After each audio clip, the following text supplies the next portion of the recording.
आज के इस लेक्चर में हम बिजनेस मैथमेटिक्स के चैप्टर नंबर 7 के बारे में डिस्कस करेंगे।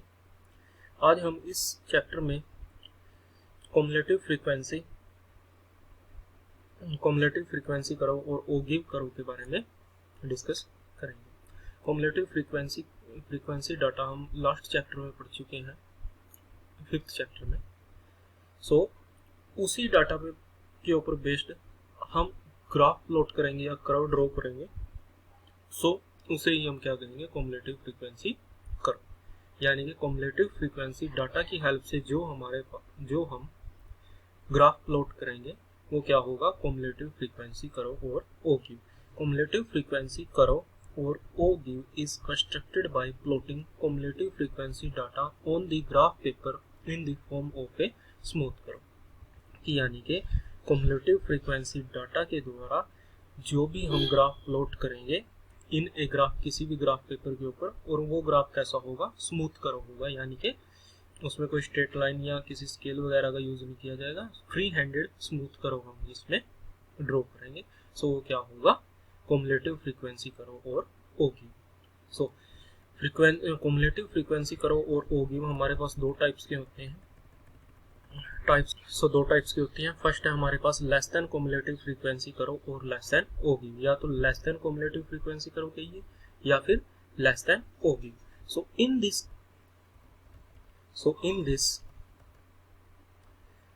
this the frequencies are cumulated and are indicated in the graph corresponding to the upper limit of the classes in a frequency distributions.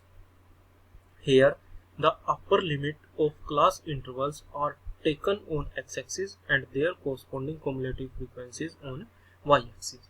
यानी कि मतलब क्या होगा कि हमारे पास जो भी यहाँ पे ग्राफ बनेगा, यानी कि cumulative फ्रीक्वेंसी का हम यूज करके जो ग्राफ ड्रॉ करेंगे वो किस पे डिपेंड होगा, यानी कि जो हमारे पास क्लास इंटरवल या क्लासेस होंगी उसमें हम किसका यूज करेंगे, अपर लिमिट्स का।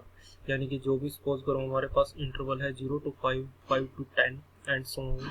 उसमें क्या कहेंगे हम, लेस देन 5, लेस देन 10, यानी कि क्लास इंटरवल की जो अपर लिमिट है हम उससे लेस देन लेंगे कोरस्पॉन्डिंग फ्रीक्वेंसी की, जो भी हमारे पास फ्रीक्वेंसी वहां से आती है। और जो अपर लिमिट है हमारे पास क्लास इंटरवल की उसे हम किस पे शो करेंगे, एक्स एक्सिस पे, and their corresponding cumulative frequency को हम शो करेंगे Y axis. The cumulative frequency would correspond to the successfully increasing values of the upper limit in the series in the less than manner. In the less than manner में हमारे पास जैसे जैसे अपर limits बढ़ती चली जाएगी, जैसे जैसे हम लेस देन 5 कहेंगे, लेस देन 10, लेस देन 15, हमारे पास सक्सेसिवली जो उसके कोरस्पॉन्डिंग फ्रीक्वेंसी आएगी वो क्या होती चली जाएगी, हमारे पास इंक्रीज होती चली जाएगी। ठीक है। आइए इसे एक एग्जांपल की हेल्प से समझते हैं। हम ले लेते हैं यहाँ पे क्वेश्चन, एक्सरसाइज 7.1 का क्वेश्चन है 20। एक्सरसाइज 7.1 का क्वेश्चन नंबर हम 20 करते हैं, जिसमें हमें क्या शो करना है, हमें यहाँ से शो करना है ड्रॉ लेस देन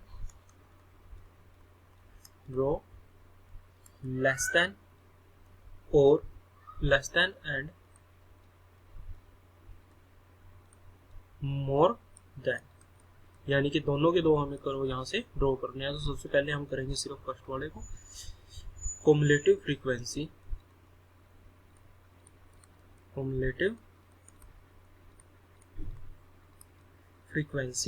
कर्व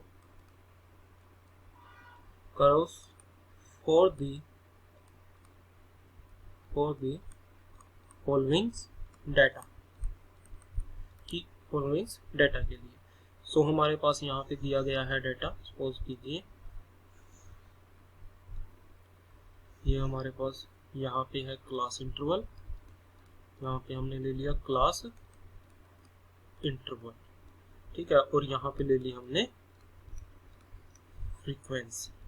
ठीक है। फर्स्ट दिया गया है हमारे पास 4 to 8, इसके कोरस्पॉन्डिंग फ्रीक्वेंसी है 4, यहाँ पे है 8 to 12, इसके कोरस्पॉन्डिंग फ्रीक्वेंसी है 6। यहाँ पे है 12 to 16, इसके कोरस्पॉन्डिंग दी गई है 10। नेक्स्ट है 16 to 20, इसके कोरस्पॉन्डिंग फ्रीक्वेंसी है 8। और नेक्स्ट दी गई है 20 to 24, इसके कोरस्पॉन्डिंग फ्रीक्वेंसी दी गई है 4। यानी कि यहाँ से अब हमें क्या करना है, लेस देन कॉम्युलेटिव फ्रीक्वेंसी करो ड्रॉ करना है। सो इसके सोल्यूशन के लिए इसका सोल्यूशन करते हैं, हमें क्या करना है, लेस देन फाइंड आउट करना है। So less than, first of all we converts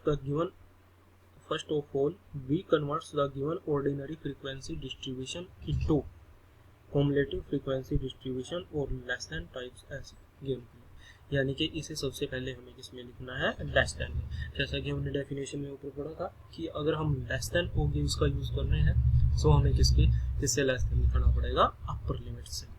ठीक है, सो इसके लिए firstly we range is less than में, यानी कि यहाँ पे हम एक टेबल कंस्ट्रक्ट कर लेते हैं। दिस इज दिस, ये हमारे पास यहाँ पे है, हम ले लेते हैं इसमें क्लास इंटरवल या फिर लेस देन।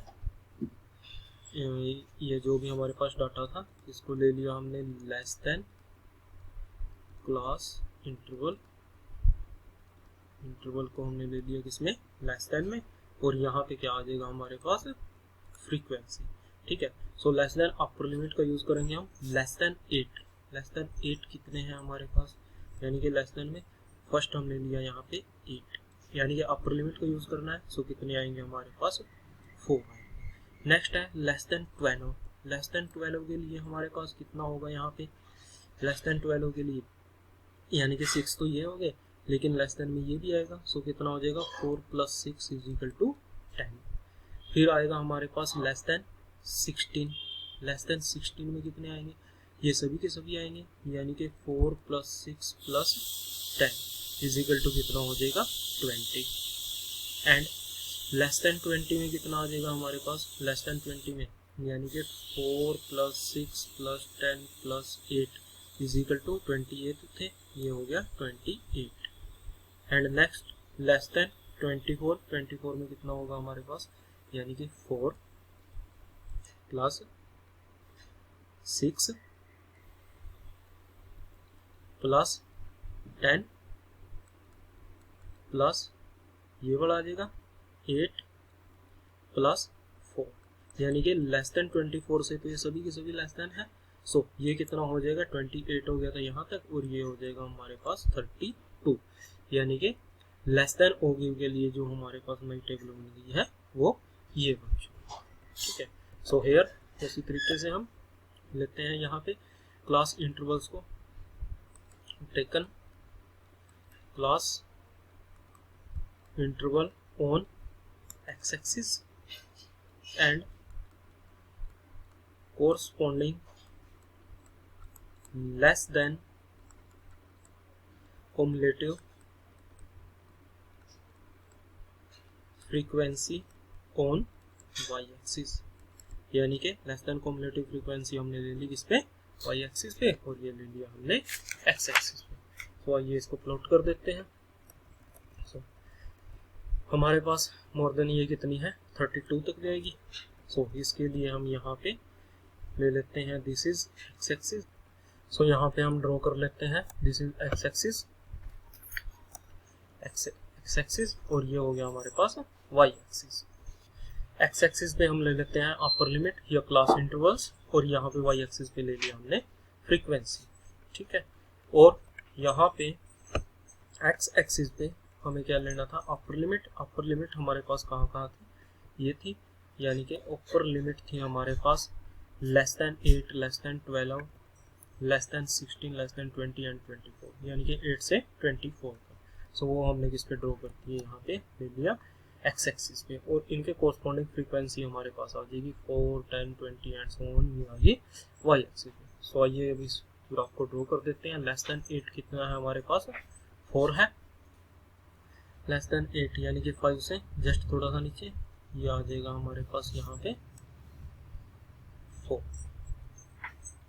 ठीक है, लेस देन 12 कितना है 10, लेस देन 12 पे आ जाएगा हमारे पास 10, ये आ गया पॉइंट यहाँ पे। लेस देन 16 है हमारे पास 20, यानी कि ये करो ये पॉइंट आएगा हमारे पास ये यहाँ पे। लेस देन 20 कितना है 28, यानी कि 30 से थोड़ा सा नीचे, ये आ गया हमारे पास पॉइंट लेस देन 20 के लिए 28। और लेस देन 24, लेस देन 24 हमारे पास ये है, यहाँ पे कितना आ जाएगा 32, ये कितना आ गया हमारे पास 32, यानी कि 30 से थोड़ा सा जस्ट ऊपर, यानी कि ये आ गया हमारे पास 34। सो लेस देन ओ गिव के लिए अब हमें क्या करना है, इन सभी से पास करता हूँ हमें एक फ्री हैंडेड करो ड्रॉ करना है, यानी कि स्मूथ करो, यानी कि ये आ जाएगा हमारे पास जो इन पॉइंट से यहाँ से चलता हुआ गया है हमारे पास, जो ये कर्व हमारे पास आया है ये क्या है हमारे पास लेस देन ओ, लेस देन ओ, यानी कि अपर लिमिट के केस में हमारे पास क्या होता है, जैसे जैसे हमारे पास अपर लिमिट्स बढ़ती जाती है फ्रीक्वेंसी उसके corresponding less than cumulative frequency हमारे पास बढ़ती चली जाती है, और इसका ग्राफ भी हमारे पास इंक्रीज होता चला है। सो ये था लेस देन ओ गिव या फिर less then cumulative frequency curve.